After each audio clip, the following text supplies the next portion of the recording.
ओम शांति।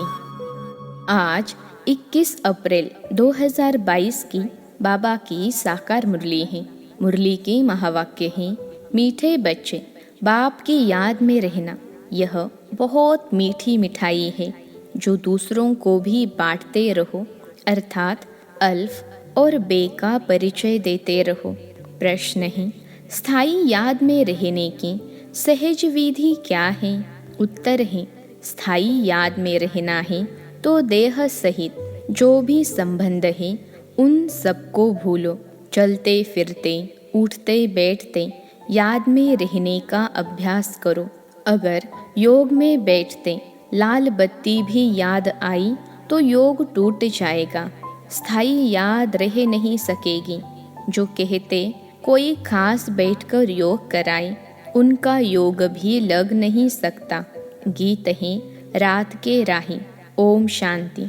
अभी यह हुई योग की बात, क्योंकि अभी है रात। रात कहा जाता है कलयुग को, दिन कहा जाता है सतयुग को। तुम अभी कलयुग रूपी रात से सतयुगी दिन में जाते हो, इसलिए रात को भूल दिन को याद करो। नरक से बुद्धि को हटाना है। बुद्धि कहती है बरोबर यह नरक है, और किसी की बुद्धि नहीं कहती। बुद्धि है आत्मा में। आत्मा अब जान गई है कि बाबा आया है रात से दिन में ले जाने। बाप कहते हैं, हे आत्माएं, तुमको जाना है स्वर्ग में, परंतु पहले शांति धाम में जाकर फिर स्वर्ग में आना है। गोया तुम योगी हो, पहले घर के, पीछे राजधानी के। अब मृत्यु लोक अर्थात रात पूरी होनी है। अब जाना है दिन में। इसको ईश्वरीय योग कहा जाता है। ईश्वर निराकार हमको योग सिखलाते हैं, अथवा हम आत्माओं की सगाई कराते हैं। यह है रूहानी योग, वह है जिस्मानी।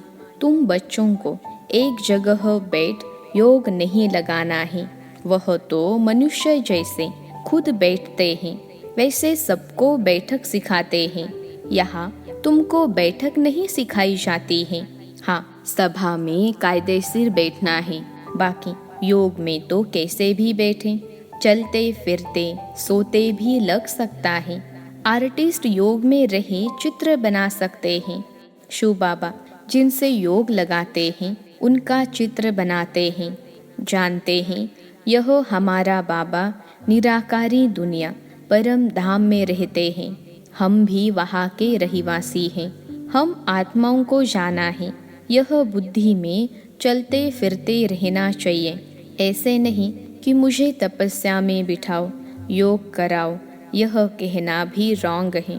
बुद्धू ऐसे कहेंगे, बच्चे लौकिक बाप को खास बैठकर याद करते हैं क्या? बाबा बाबा करते ही रहते हैं, कभी भूलते ही नहीं हैं। छोटे बच्चे और ही जास्ती याद करते हैं, मुख चलता ही रहता है। यहाँ पारलौकिक बाप क्यों भूल जाता है? बुद्धि योग क्यों टूट पड़ता है? मुख से बाबा बाबा कहना भी नहीं है। आत्मा जानती है बाबा को याद करना है। अगर खास बैठने की आदत है तो योग सिद्ध न हो सके। यह ईश्वरीय योग तुमको स्वयं ईश्वर सिखला रहे हैं। योगेश्वर कहते हो ना, तुमको ईश्वर ने योग सिखाया है कि मुझ बाप को याद करो। ऐसे नहीं, जब मुझे दीदी योग में बिठाती हैं तो मज़ा आता है। उनका योग कब स्थायी नहीं रह सकेगा। समझो हार्ट फेल की तकलीफ हो जाती है तो उस समय कोई योग में बिठाएगा क्या? यह तो बुद्धि से याद करना है। मनुष्य जो भी योग सिखलाते हैं वह है रॉन्ग। योगी कोई भी इस दुनिया में है नहीं। यूँ तो किसको भी याद करो तो वह भी योग हुआ। आम अच्छा लगता है तो उनसे योग लग जाता है। लाल बत्ती अच्छी लगती है तो वह याद आएगी, तो उनसे भी योग हुआ। परंतु यहाँ तो देह सहित देह के जो भी संबंध हैं उन सबको भूल मुझ एक के साथ योग लगाओ, तब तुम्हारा कल्याण होगा और तुम विक्रमाजित बन जाएंगे। बाप ही आकर सद्गति का रास्ता बताते हैं। बाप के बिगर कोई भी सद्गति दे न सके, बाकी सब है दुर्गति का रास्ता बताने वाले। स्वर्ग कहा जाता है सद्गति को, और मुक्ति धाम जहाँ हम आत्माएं रहती हैं वह है घर। इस समय सभी को दुर्गति में पहुँचाने वाली है मनुष्य मत। निराकार बाप आकर सद्गति देते हैं। फिर आधा कल्प हम सद्गति में रहते हैं। वहाँ भगवान से मिलने व मुक्ति जीवन मुक्ति पाने लिए दर दर भटकते नहीं हैं। जब रावण राज्य शुरू होता है तब दर दर ढूंढना शुरू करते हैं, क्योंकि हम गिरने लग पड़ते हैं। भक्ति को भी शुरू होना ही है। तुम जानते हो, अभी हम शरीर को छोड़ फिर शिवालय में जाएंगे। सतयुग है बेहद का शिवालय, इस समय है वैशालय। यह बातें याद करनी पड़ती हैं। शिव बाबा को याद नहीं करेंगे तो वो योगी नहीं, भोगी ठहरा। तुम किसको सुनने के लिए कहते हो? तो कहते हैं हम 2 वचन सुनेंगे। अब 2 वचन तो बहुत नामी ग्रामी हैं। मन मना भव, मध्याजी भव। मुझे याद करो और वर्षे को याद करो। इन 2 वचनों से ही जीवन मुक्ति मिलती है। बाप कहते हैं मुझे याद करो तो निरोगी बनेंगे, और चक्र को याद करेंगे तो धनवान बनेंगे। 2 वचन से तुम एवर हेल्दी और एवर वेल्दी बन जाते हो। अगर राइट बात है तो उस पर चलना पड़े, नहीं तो समझते ही बुद्धू है। अल्फ और बे, यह है 2 वचन। अल्फ अल्लाह, बे हुई रचना। बाबा है अल्फ, बे है बादशाही। तुम्हारे में कोई को बादशाही मिलती है और कोई प्रजा में जाते हैं। तुम बच्चों को पोता मेल रखना चाहिए कि सारे दिन में कितना समय बाप को और वर्षे को याद किया।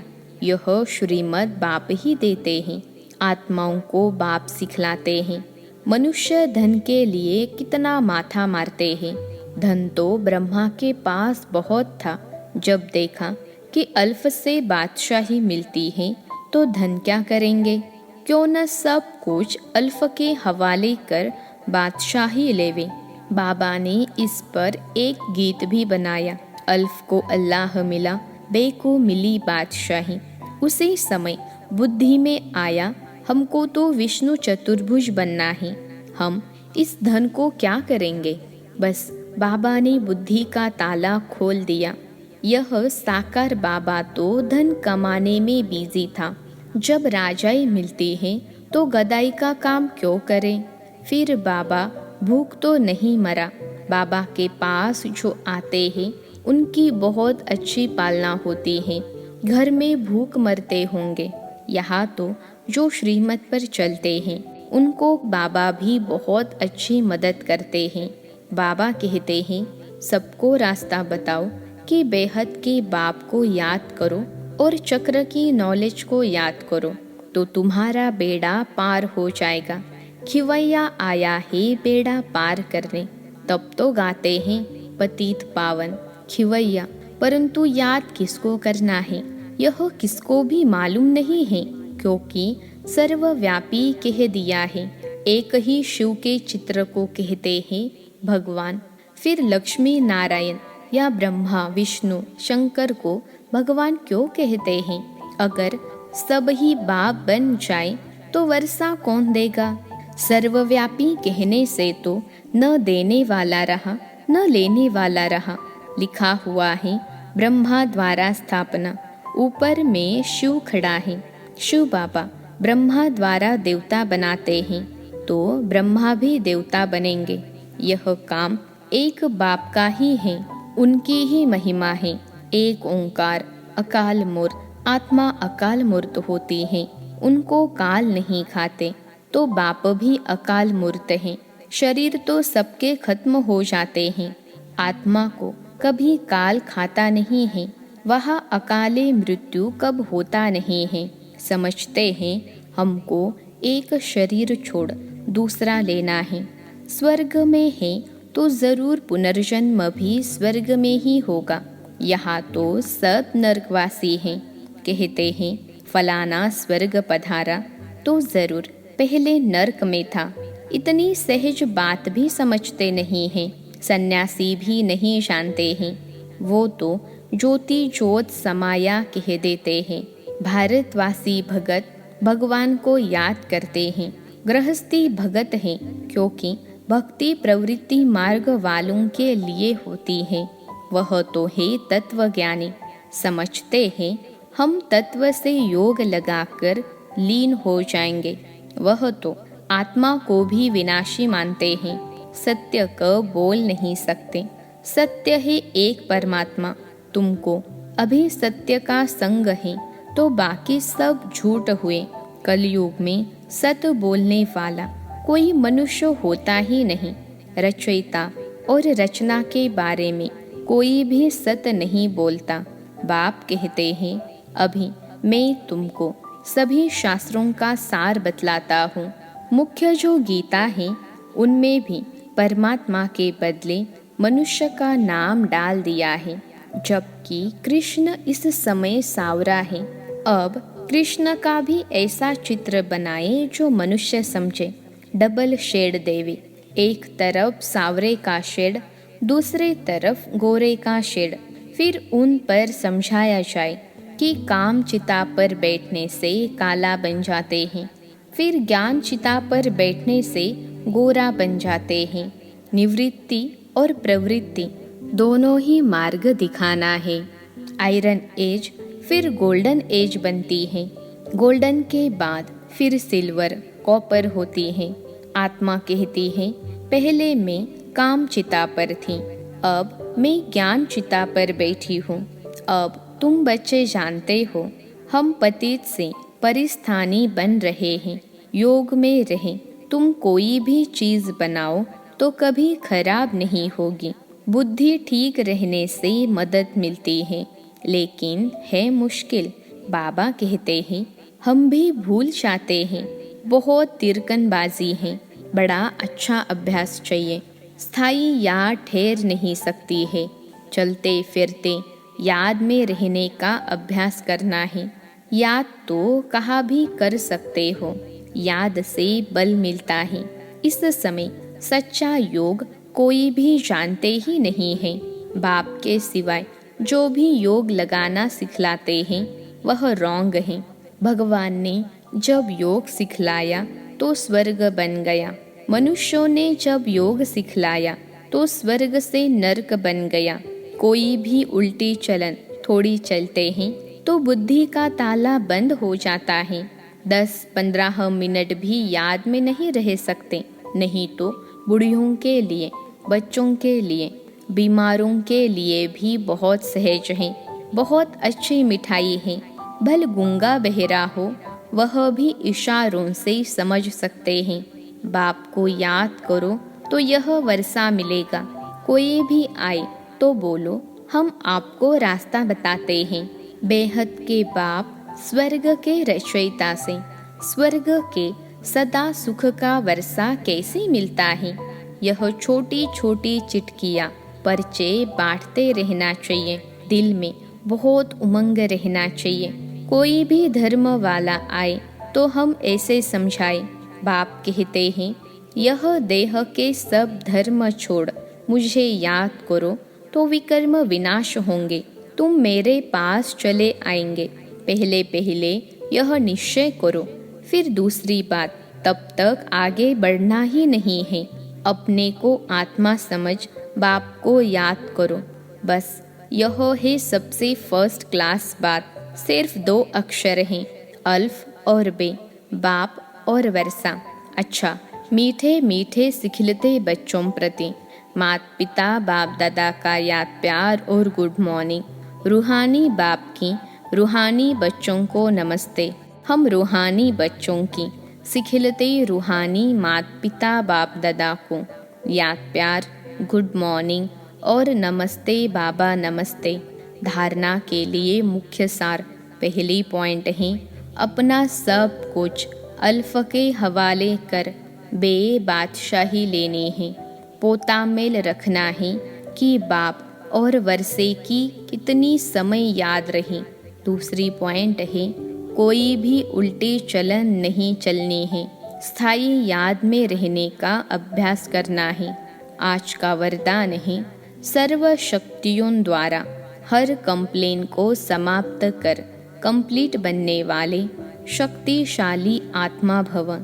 सर्व शक्तियों द्वारा हर कंप्लेन को समाप्त कर कंप्लीट बनने वाले शक्तिशाली आत्मा भव। विश्लेषण है, अंदर में अगर कोई भी कमी है तो उसके कारण को समझकर निवारण करो, क्योंकि माया का नियम है कि जो कमजोरी आप में होगी उसी कमजोरी के द्वारा वह आपको मायाजित बनने नहीं देगी। माया उसी कमजोरी का लाभ लेगी और अंत समय में भी वही कमजोरी धोखा देगी। इसलिए सर्व शक्तियों का स्टॉक जमा कर शक्तिशाली आत्मा बनो और योग के प्रयोग द्वारा हर कंप्लेन को समाप्त कर कंप्लीट बन जाओ। यही स्लोगन याद रहे, अब नहीं तो कब नहीं। आज का स्लोगन है, शांति और धैर्यता की शक्ति से विघ्नों को समाप्त करने वाले ही विघ्न विनाशक हैं। शांति और धैर्यता की शक्ति से विघ्नों को समाप्त करने वाले ही विघ्न विनाशक हैं। मातेश्वरी जी के अनमोल महावाक्य है, अपना असली लक्ष्य क्या है। विश्लेषण है, पहले यह जानना जरूरी है कि अपना असली लक्ष्य क्या है, वो भी अच्छी तरह से बुद्धि में धारण करना है, तब ही पूर्ण रीति से उस लक्ष्य में उपस्थित हो सकेंगे। अपना असली लक्ष्य है, मैं आत्मा उस परमात्मा की संतान हूँ, असूल में कर्मातीत हूँ। फिर अपने आप को भूलने से कर्म बंधन में आ गई। अब फिर से वो याद आने से, इस ईश्वरीय योग में रहने से अपने किए हुए विकर्म विनाश कर रहे हैं। तो अपना लक्ष्य हुआ, मैं आत्मा परमात्मा की संतान हूँ। बाकी कोई अपने को हमसो देवता समझ उस लक्ष्य में स्थित रहेंगे तो फिर जो परमात्मा की शक्ति है वो मिल नहीं सकेगी और न फिर तुम्हारे विकर्म विनाश होंगे। अब यह तो अपने को फुल ज्ञान है, मैं आत्मा परमात्मा की संतान कर्मातीत हो भविष्य में जाकर जीवन मुक्त देवी देवता पद पाएंगे। इस लक्ष्य में रहने से वह ताकत मिल जाती है। अब यह जो मनुष्य चाहते हैं, हमको सुख शांति पवित्रता चाहिए, वो भी जब पूर्ण योग होगा तब ही प्राप्त होगी। बाकी देवता पद तो अपनी भविष्य प्रारब्ध है, अपना पुरुषार्थ अलग है और अपनी प्रारब्ध भी अलग है, तो यह लक्ष्य भी अलग है। अपने को इस लक्ष्य में नहीं रहना है कि मैं पवित्र आत्मा आखिरी परमात्मा बन जाऊंगी, नहीं, परंतु हमको परमात्मा के साथ योग लगाए पवित्र आत्मा बनना है। बाकी आत्मा को कोई परमात्मा नहीं बनना है। अच्छा, ओम शांति।